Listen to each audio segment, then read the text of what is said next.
వచ్చింది. అదే మాతో వస్తే ఓ 10 సీట్లు వస్తాయి కాబట్టి వాళ్ళు మాతో వస్తున్నారు.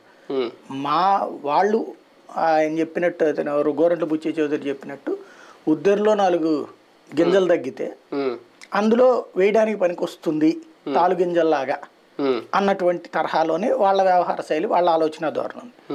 అట్లాగే జనసేన వాళ్ళు ఏమంటారు, తెలుగుదేశం పార్టీకి గత్యంతరం లేని పరిస్థితుల్లో మాతో లేకపోతే అది గెలవలేదు కాబట్టి ఆ భయంతో మాతో పొత్తు పెట్టుకుంటోంది అంటున్నారు. కానీ తెలుగుదేశం ఒక అద్భుతమైన పార్టీ, అది సూపర్గా చేస్తుంది రాష్ట్రాన్ని డెవలప్మెంట్ కాబట్టి మేము దాంతో పొత్తు పెట్టుకుంటున్నాం అంటున్నారా?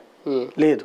ఈవెన్ చంద్రబాబు గారు ఏమంటారు, రాష్ట్రం పాడైపోతుంది కాబట్టి పవన్ తోడు నాకు కావాలంటున్నారు. కానీ గతంలో నేను అద్భుతమైన పాలన అందించాను, నా అద్భుత పాలన 2014 నుండి 19 దాకా తీసుకొచ్చిన అద్భుత పాలన మళ్ళీ అందిస్తామని ఏమన్నా చెప్తున్నారా?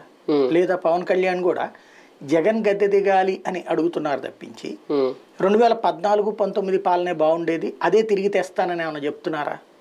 కాబట్టి అక్కడ వాళ్ళ పాలనకి సంబంధించిన వాళ్ళ దగ్గరనే ఒక క్లారిటీ లేదు.